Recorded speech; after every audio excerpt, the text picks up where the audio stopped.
Welcome to the golf edition of Hooked on Sport. This is South Australia's summer golf wrap, where we uncover the stories, personalities and moments that define golf across South Australia and beyond. It's time to talk golf with sports commentator Ben Hook and state golf representative Sophie Hilditch. Good on you, Wallace. Thank you, Sophie. Good afternoon. How was your weekend? Yeah, not too bad, Hookie. I can't complain. How about yours? Mine was okay. I did check a golf score at Royal Adelaide, and it looks like that you were on the way to a 19 and 17 victory across 36 holes, but the rain intervened. Yeah, look, I don't think it was going to be a 19-17 victory. That's very generous, but I did get off to a very nice hot start. I am 3 up through 3, which is, I'm not upset with, but I'm actually a bit nervous because I think that's just going to get set fire to my opponent. So I'm scared with what she's about to come out with when we reconvene. Well, rain stopped play yesterday. Well, not so much rain, but rain and thunder and lightning. Mm-hmm. When are you rescheduled to? We're not back on until the 23rd of November. So I have about 3 weeks to work my stuff out, which honestly, it's a little bit needed. I was a bit rusty on the Saturday in my semi-final, so it was definitely needed. Yeah, so 2 under through 3 and well and truly on the way. You've just got to stew on that lead for another couple of weeks. Good luck with that. You'll be fine. Hey, let's get us underway. I want to know who Sophie Star is for the week. Sophie Star, well, this was a no-brainer for me, Hookie. It's Phil Chapman. On Saturday, Phil Chapman became club champion at the Ashton Hills Golf Course for the 19th time. Just unbelievable. He's an incredible player, an even better bloke. He was actually the state amateur champion back in 1990 and 1995. And recently, and we would know this, he's been awarded the South Australian Senior Order of Merit for 2025. So he is Sophie Star. Well done, Sophie. He's won 2 club championships at Guyonga as well. Yeah. So 21 club championships in his journey. It's an incredible story. I don't know. Is this Ben's best? I'm going to just share with you a quick story about the Glenelg Cricket Club. And I wanted to share it because I played there and your dad played there along with both of your brothers, I think, earlier on in their local careers. They've got a huge event next week. It is Cricket Goes Green for Glenelg.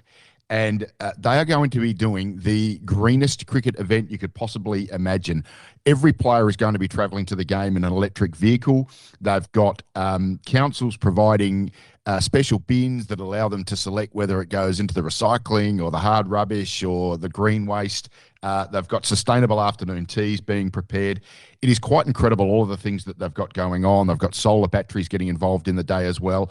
Now, look, you don't have to be the greatest greenie supporter. I understand that, but I do want to recognise what Glenelg is doing. If you're going to get involved in a cause and you're going to do it with both feet in, and that's exactly what Glenelg are doing. I think Prospect have one early next year, sort of late in January, but Glenelg's comes up this week, and I just want to wish them all the best. Congratulations on what they're doing. Ben's best this week, the Glenelg Cricket Club. No, I love that, Hookie. That's a good news story. Glenelg, obviously, as well, with the algae bloom and everything. It's kind of nice to see something that they're doing something for the environment at Glenelg Cricket Club. Good on you, Soph. Well said. Yes, the algal bloom certainly a massive effect on the community down there along the coastline. Hey, bit of news around the week. I thought the most interesting story to me was that Kai Trump, the granddaughter of US President Donald Trump, has been granted a sponsor's exemption into the tournament that gets underway on Thursday night, our time. What did you make of that? Look, Hookie, I have a bit of mixed feelings about this one, if I'm honest. Look, some people have been comparing her to some of the other stars that they have playing, like Caitlin Clark, who's a WNBA star, and they're saying that they're trying to get these celebrities on to try and get more media attention and bring the attention to the girls. And look, I 100% agree. I mean, look at us. We're talking about this LPGA event, which probably normally wouldn't be getting this much attention, and that is because Kai Trump is playing. But I think the distinct difference here is Kai Trump is actually an aspiring amateur golfer. She is famous because of who her grandfather is. And look, she's currently ranked 461st in I think it's like the American Junior Golf Association rankings. Earlier on in this year, she played in her first major junior tournament and she shot 52 over par, Hookie. Yeah. I mean, I think a lot of people were actually just going to sign up for negative reasons to see exactly what she's about to do after shooting 52 over par. And maybe it's not the most positive media attention we're wanting. It's more negative. I don't know. I'm kind of on the fence if you can't tell, Hookie. Fair enough, Soph. Look, as far as sponsor exemptions go, this is genius. It's going to attract enormous scale. It'll bring in plenty of non-golf media. I mean, the surname Trump is absolutely atomic at the moment. As much negative and positive press, but it is going to be claiming the spotlight. So well done, LPGA. Big tick. But I have to query, Sophie, why on earth do we have an elite professional sport, golf, where a rank amateur is actually invited to play just because they've got a big surname? I mean, imagine a college driver who just happens to have a surname Obama gets invited to be driver number 21 on the F1 grid. Imagine a weekend warrior jogger running the 5,000 metre world championships just because another member of their family is famous. I mean, every other sport has too much integrity to pull something like that, but golf, not so much. I mean, I don't mind if this happened at the Epsom Tour or the Corn Ferry Tour. Knock yourself out. Go and invite her and have those players in. But allowing a school kid in at the elite level, particularly potentially at the expense of an elite athlete, I think that's bush league to me. And I reckon I would suggest that every elite sport in golf, every elite tour in golf, should just be refusing sponsor invites. Everyone should get in on merit, not this weird system of, oh, well, you've got a cool name, so you're in. Yeah, no, I agree. That's what pro-ams are for, Hookie. I mean, maybe invite her to the pro-am and make a bigger event and a spectacle of that. And there might be people that stay back because they see some of the golfers that she was playing for in that group. But shooting 52 over an LPGA event, and maybe kudos to her, she's not going to get that kind of score, but it just doesn't sit right with me. No. I tell you what else doesn't sit right with me, the concept that the old course at St Andrews is being lengthened, Soph. What did you make of that news during the week? That Mackenzie and Ebert, who are overseeing not so much a redesign of the course, but certainly an extension of a number of tee blocks to continue to make it relevant for the modern men's professional game. Well, it is kind of a bit of a redesign, though. They are creating a couple more bunkers on their fairways, trying to put them more into play for those professional elite golfers. And look, we know that the old course is notorious for being dependent on the wind. Like, a lot of those bunkers don't come into play when it's downwind, but as soon as it's into the wind, those bunkers are coming into play.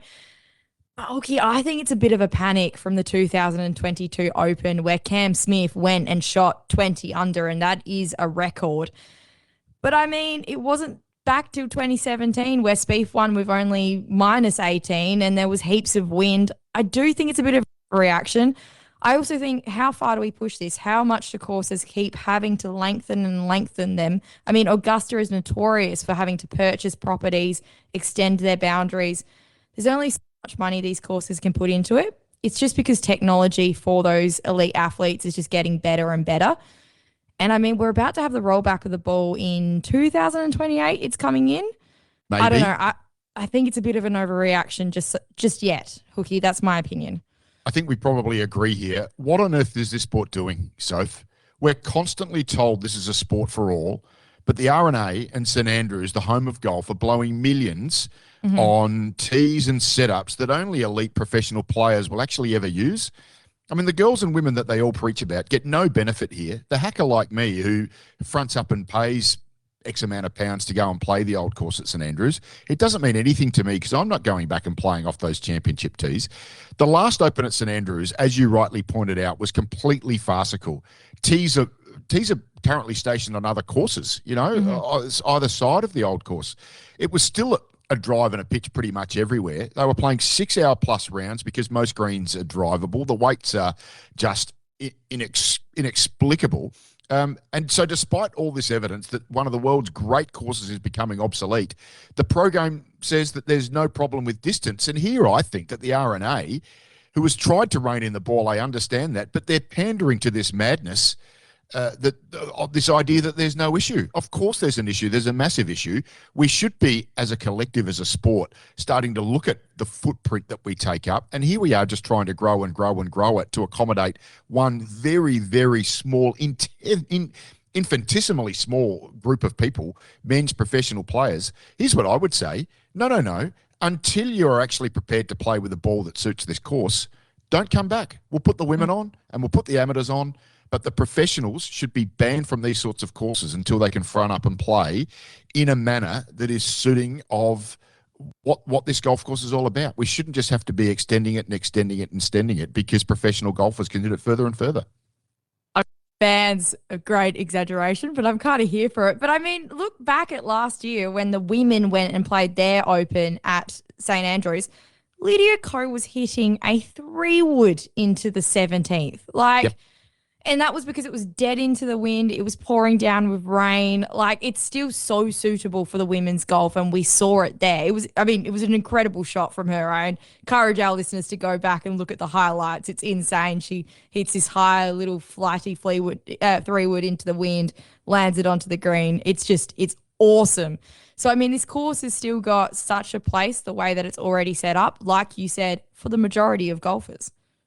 So what happens, so Kooyonga 2027 Live comes to town and all of the players say, great course, loved it, enjoyed it, just too short.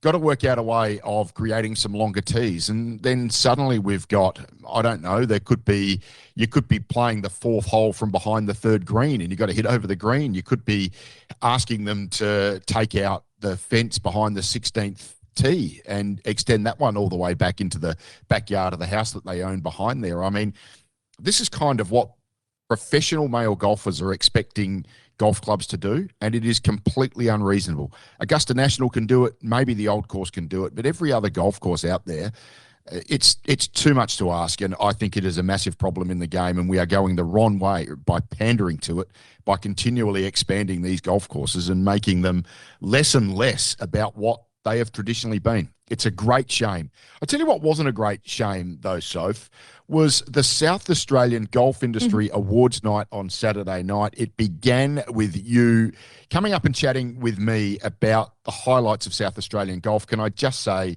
for those who weren't at the event, Sophie was absolutely sensational, gave some great insight into what's going on in golf in South Australia. But it was a great night, wasn't it? It's an awards night, so it can get a little bit long in the tooth, if you like. It's not the most riveting or exciting of events, but a lot of worthy achievers, Sophie. Oh, yeah, it was an incredible night. And gosh, did I have fun with you at the start of the show, Hookie. I had great fun. We were a bit more tame. Wallace, you'd be proud of us. We didn't have any arguments on stage. We actually helped each other out here and there, which was good to see some teamwork for the first time ever. I'm not convinced that the Kooyonga crowd was delighted with me when I made the quip about I got unanimous support on Live going to Kooyonga from their members, but no, they were good. They're a wonderful club. So many wonderful clubs, so many wonderful stories. So if I might just share a few of them that I've got in front of me now. The volunteer of the year was Deb Christie from Lamoureux. I think you might have snuck home because you had the early tea time as part of the club championships on Sunday morning and snuck home. But Deb Christie came up onto the stage in tears. She was that excited about having won this award. She's very heavily involved in that Riverland region, strong member of Lamoureux, been instrumental in getting women and girls into golf. Rob Vincekovic was the club general manager of the year, thanks to the GMAs. He's the Glenelg general manager and a good friend of this show. Damien Wrigley was from Mount Osmond. He was the PGA management professional of the year. Adrian Wickstein won the High Performance Pro. That's shared between him and Gareth Jones every year. So it was Wicky's turn, if you like, but they are just both elite coaches. Club of the Year, great story. The Pat GC, West Beach Parks. They've done some incredible work to that place. So that is tremendously exciting. Women and Girls in Golf Award was won by the Aston Hills Golf Club. You talked about Phil Chapman, who won the Senior Order of Merit. There's a kid called Acacia Curtis, who's a trainee pro, an associate pro, who's doing wonderful things up there with the girls and women's program. Anne-Marie Knight was Game Development Coach winner. And Sam Smith is just the last one I'll mention. He was the Turf Management Award winner. Now, he comes from Wollonga, which is the home of the WebEx. They've done 2 of those in a row now. Been incredible events, obviously not at the scale of Live, but certainly promoting young professional golfers around Australia. They've done a great job, and Sam Smith has done an incredible piece of work with that golf course. So it was a great night, wasn't it, Soph? Yeah, 100%. And look, it was a great night celebrating some great achievements in South Australian golf. Even just going to the ladies' bathroom, I ran into so many ladies away there because I'd spoken earlier at the top of the show. and they'd come from everywhere, Hooky, to come to this night. So it was great. It was great to see everyone out there, and it was actually a brilliant night, and you did a pretty good job yourself. Pretty good job. Well, you were amazing. I'll take pretty good from you. That's about the most praise I've got from you in the 6 months since we've been doing this show together. Just a quick one that I want to mention. Alan Fulton from the Vines Golf Club of Ranella, good player, about a 3-4 handicapper. Played in their twilight last Thursday night. So 9-holer. Looks like to me he was playing the back 9 at the Vines. He started on the par 3, which is the 10th, I reckon, with a pickup. Not a great start. Parred the 11th, bogeyed the 12th, got a shot there, so that was useful. From there, he played the last 6 holes, wait for it, Soph, in 4 under. So he parred the par 5 13th, had a lazy hole-in-one on the 14th, went par on the 15th and 16th, had an eagle on the 17th and a par coming home. 21 points. The winner of the competition, I believe, but that is quite incredible. Imagine having 2 eagles in 4 holes. Yeah, can you imagine? Did you say he eagled the 13th? Eagled the no. That's a tough hole, Soph. He had a par there, and that was an incredibly good par, might I say. But then he had a hole-in-one on the 14th, and an eagle 2 on the 17th. Nice try. I know where you were heading. Yeah, I was about to jump in there. I thought I heard the 13th, and I was like, oh yeah, easy hole. I remember that one. It's my co-host's favorite hole. But no, an eagle on a hole-in-one on the 14th. That's a good hole-in-one. I'm happy if I just hit the green on that hole. Yeah, it sort of plays a bit longer than you think, that one. So, yeah, well done to Alan Fulton. Love those little stories from around the clubs. That is a really special achievement. I think I've probably had 2 eagles in my life. He's had 2 in about 45 minutes. Not bad going. So, let's just take a quick look at some scores from around Australia and around the world, and then we might start to think about our course in focus, which is going to be the Blackwood Golf Club today. I'm looking forward to chatting about it with you, because you are someone who has seen that course regularly over the journey of Pennant Golf, so I'm sure you'll have some fascinating insights. But very quickly, first of all, the Hong Kong Open finished yesterday afternoon. Tom McKibben, a lot of live players in this, and I'll tell you why, but Tom McKibben won it by 7 strokes from Peter Uline, so incredible victory. It was 8 strokes up and bogeyed the last, so he was just in dominant form, Tom McKibben. Scott Hendon, Matt Jones were the best of the Australians, tied for 6th. The 2 South Australians, Wade Ormsby and Jack Buchanan, both missed the cut. But it is fascinating, isn't it, with these events that are now getting you into the Masters and the Open. All of the live guys turn up and play them, which, yeah, I mean, you can argue the toss over live and what it's done. It sort of fractured the game a little bit, but it does mean there are a lot of big names that are turning up at a place like Hong Kong to play an event like this. Yeah, it's actually pretty cool. And I've got to say, Tom McKibben, it was actually a tournament record. He shot 27 under, and he started the tournament with a course record 60, and then just went 65, 65, 63, just as you do. And I mean, well, he's a rising live star, and I can't wait to see him play at the Masters and the Open. I think it's a great initiative by the RNA and Augusta National.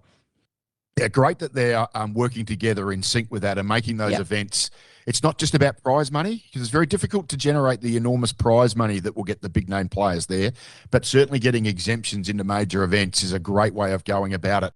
So if we'll stay in Asia, we'll go to the Maybank Championship, which was played in Kuala Lumpur, Malaysia. Our own Hannah Green went down in a 3-way playoff to Miyu Kamashita. They were 18 under, all 3 of them.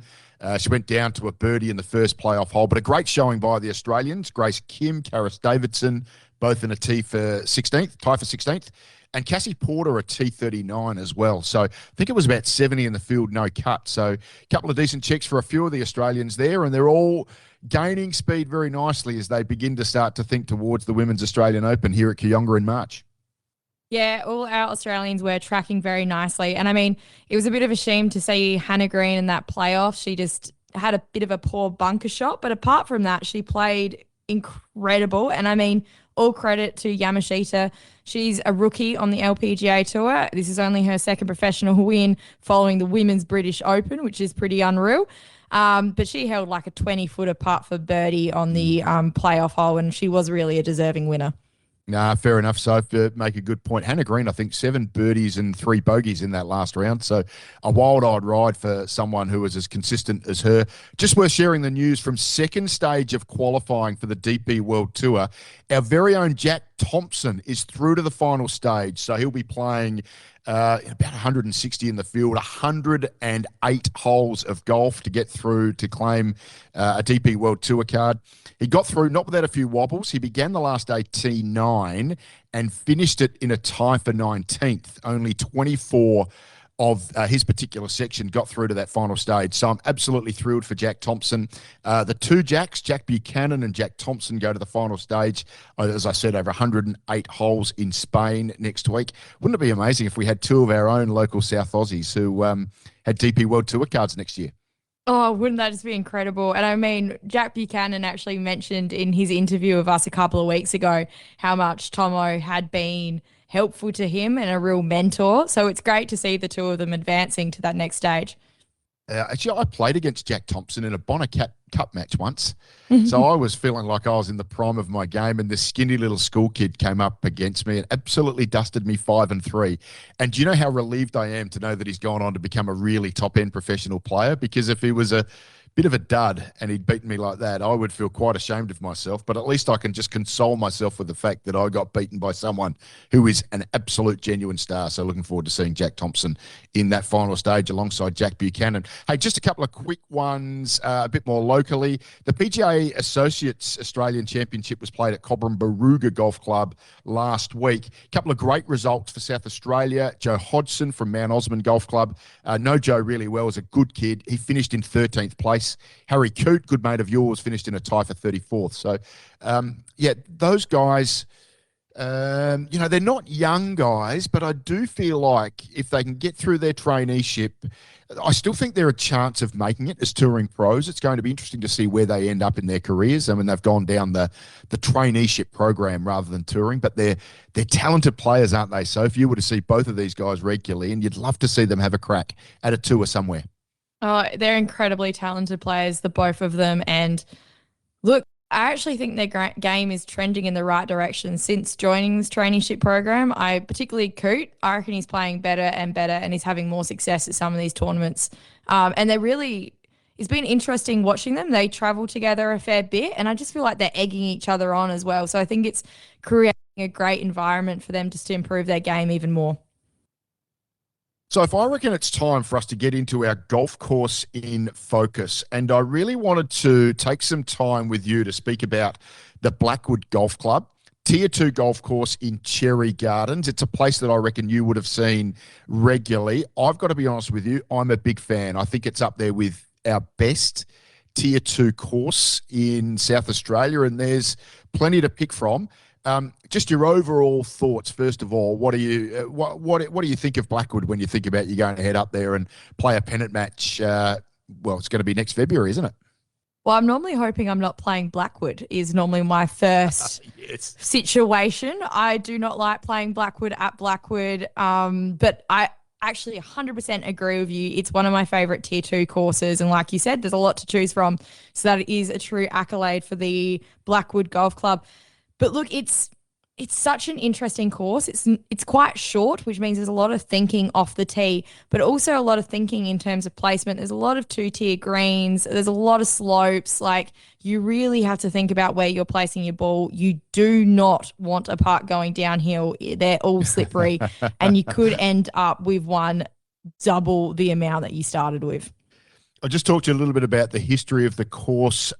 It was first established on the 12th of May, 1930, but its current venue only came into place in about 1961. So they were in an area of land just about a mile and a half out of Blackwood, just south on the property of a gentleman named Lachlan McTaggart. He was leasing his land for $1 per year, which even back in those days wasn't much money. So that was closed in 1955. They went to Belair National Park in 1960 before purchasing the land in Cherry Gardens in 1961. That's where they've been ever since. There's a couple of facts that you will really appreciate, Soph. Blackwood was the first South Australian golf club to admit women as full members. That was in 1986. And in 2001 became the first club that permitted women to play in the Saturday field.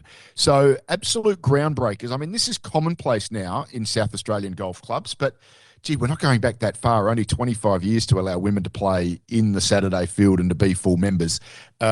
So that's something that's really admirable about the club, that they led the way in something like that, and something, of course, you're very passionate about, Soph. Their president is Chris Lem. Their captain is Peter Chappell. I don't know much about either of those guys, but obviously they're doing a wonderful job with what they're the custodians of at the moment. Matthew Dent is the club professional there. He's been there for many, many years, is an excellent club professional, has a great reputation, as does their general manager, Adam Hayes. Now, he moved from Thaxted Park. He joined Blackwood in March of this year. He won the GMA Award for Excellence in Golf Club Management back in 2018. He comes from a playing background as well, Adam, so he knows golf clubs back to front. He's an excellent operator. And their course superintendent is Stephen Pellett as well, who has been there for a very long time and has a great reputation as well. So they've got all of the right people in place, Soph, to steer them through what is a really rich time for golf at the moment. Tell me, when you think about Blackwood, what really stands out to you? What's the one thing you really love about it? Well, I kind of touched on it when I first started talking about the golf course, but I think there's a lot of risk reward at Blackwood. Like I said, it's a bit shorter, so you can choose to take driver wherever you want, and I know a lot of people like to do that. There's a lot of dog legs that you can just take it straight over the corner and you'll have a short club in, particularly with a lot of their par fives, including, for example, the second hole. You can take driver if you really want to, but there's some pretty tall trees that you need to carry, and you do need to hit a pretty high cut. Or honestly, you can just lay up with an iron shot and probably still have a shot at the green with a 3-wood or 5-wood or whatever it is. So I think that's what I really like about it. It's a lot of risk reward, which, you know me, I love match play and I play a lot of pennant golf there. So therefore, it's kind of what I always think when I come to Blackwood, is I'm always thinking about, what is my opponent doing? What do I need to do? What am I taking on? So that's kind of how it's probably because of my match play experience, having always been there. It's probably what I think first when I think of Blackwood. The thing that stands out to me, Soph, there is not a bad hole on that golf course. So you know how you can go to a tier 2 course and you can think, oh, gee, this one's a bit weak, or this one really lacks any sort of interest. You could play it and forget about it almost immediately. I feel like I go on every hole at Blackwood, and there are some better than others. You could maybe argue that 6 is a tiny bit weak, or 13's a tiny bit weak, maybe 17's a tiny bit weak, but I don't think they're bad holes. And I think overall, it's just a great patch of 18. Every time you get there, I feel like, oh yeah, this is a good fun hole. This is interesting. There's something going on with this hole as well. I feel like I get through all 18 and I've enjoyed, for different reasons, playing all 18 of them. That's probably the one thing that stands out to me. Then the other thing I'd say, and it's not uniform across the course, but they have a couple, maybe a dozen, maybe 8 or 9, really excellent greens complexes. So yep. I think 1's great, 2's a bit meh, 3's great, 4's a bit meh, 5 not bad, 6 a bit meh, but then 7, wonderful green complex, 8, wonderful green complex, 9, wonderful green complex. I don't even mind 13, even though it's a bit of a weak hole. It's got that, very serious slope, and you've got the bunkers in front. 15's really interesting. 16 has some definition to it as well. So there's a lot that I like about and 18. I think the 2 holes that are in front of the clubhouse there, beautiful. So that's 9 and 18. Wonderful greens complex as well, that I think add to the fun of playing a course like that. Is there something that you get there and you walk away and you go, yeah, I wonder if they could maybe just tidy that up a bit, or maybe that's an area where I'd love to see them just maybe invest some time over the next 5 years? Yeah, look, it's pretty simple for me. It's probably just their driving range, Hookie. Their driving range, they've got 2 driving ranges. One's a short driving range, so if you're probably a bit like yourself, if you're just running off the car park, you could probably hit about 5-9 irons and then just run to the first tee. But their actual full sounds like driving you've done range, that once or twice before, Soph. I've done it plenty of times. But their full driving range, you have to walk through the car park to get there. There's not a lot of hitting areas, and you're often just hitting off sand, and you're actually hitting straight up to a hill, which I think it's going to the 14th tee block of the par 3, and it also runs alongside the 13th hole that you were talking about. So I just find it's a bit complacent. There's a big, massive tree in the middle of it. It's just probably not the best driving range. They could clean it up a bit, put some better turf, so you're actually not just hitting off sand and a bit of grass, but you're just hitting off some good turf. No, good point. Look, my favourite hole there probably is the 12th, right? So I'll just a couple of things. One is I do think as much as, and your point was probably well made here, I do think probably there's maybe one or two too many holes where you have to take driver out of your hands. There is Yep. a lot of sort of shortish dog legs. I can kind of deal with that. But if I had to say one thing about one hole, and that's the 12th, that I think is probably their feature hole. It's certainly my favourite hole. I think it's just so much drama. But I would love to see them make some more effort with the surrounds of that green. Make that green complex as fun as what they have been able to do with 9 and 18, for example, where I think they've been able to really develop some cool features around it. Really, they just have that water hazard in front, and then it's cut into the sort of the side of the hill, if you like. There's one little bunker over on the left, I think, from memory, and then it's just a fairly flat, straight green, just sort of a uniform little bit of slope all the way back down to the hazard. I would love that to become a feature hole. I would love that to be set up really interesting. It's a par 5 for the women that you would probably be well aware of. So you could have some really interesting pin placements if it was a women's pennant day, because you've got making it a three-shotter, you're coming in with a wedge. If there was just one thing I would say, I'd love to see, there's probably one or two other holes as well where they could just make their green surrounds, their green complex a little bit more defined and interesting. And I think it would take itself from a very good golf course into one of the really, truly elite golf courses here in South Australia. Yeah, fair enough. Don't hate it, Hookie. Well, that is Blackwood Golf Club. Just to wrap it up, Soph, look, I don't even know what they charge you to pay it, but I reckon that is just one place that if you are in Adelaide for any length of time, you might be here on a holiday, or it's a place that you maybe haven't thought about. I just recommend go and play it. I reckon, like I said, insofar as our tier 2 clubs are concerned, and we've got some good ones. Mount Osmond I really like personally. I'm a former member there.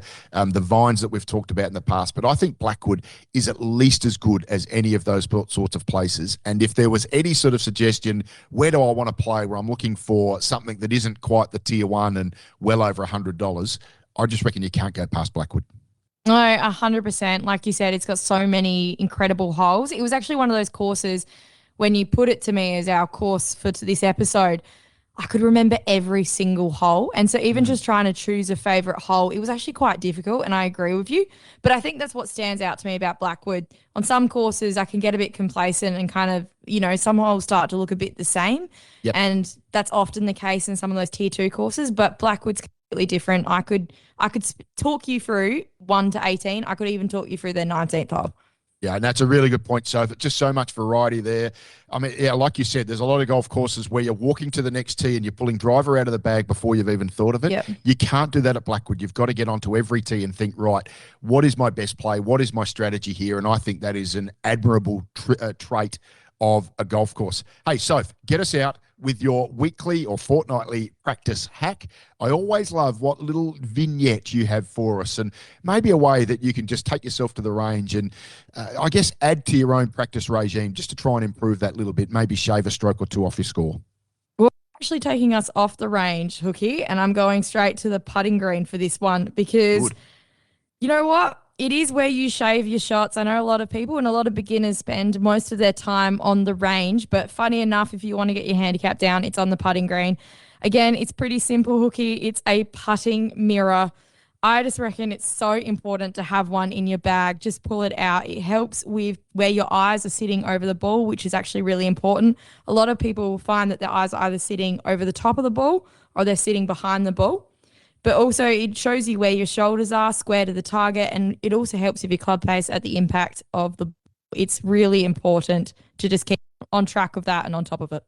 Well, I tell you what, you are probably, you would be in the top 5 best putters at amateur level in South Australia, male or female, Soph. I've watched you play plenty of times and I've seen you hold bomb after bomb after bomb. So the mirror that I don't have, my wife has, and I'm going to have to now steal it out of her bag and claim it for myself because that is something I'm going to be adding to my practice regime very shortly, the putting mirror. Well done, Soph. Always a great chat. Now, we've got a big week coming up this week because we are going to be talking to Abby Burgess-Bryce and Olivia Parker. Abby Burgess-Bryce is the president of Lacrosse Australia and Olivia Parker is the captain of the Australian lacrosse team. They're going to be taking us through the Major League Sixes, which gets underway in a couple of weeks here at Marden in Adelaide. So that's going to be a fantastic chat.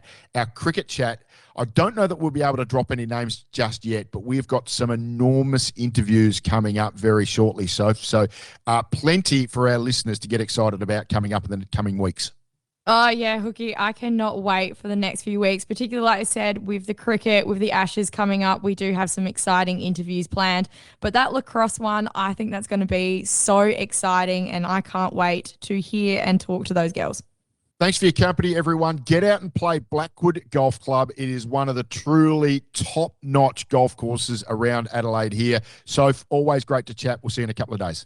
Thanks, Hookie. With the last putt sunk, that's a wrap on this golf edition of Hooked on Sport. Thanks for listening. Help us meet more golfers just like you by following us and leaving a review. We look forward to your company on the next golf edition of Hooked on Sport.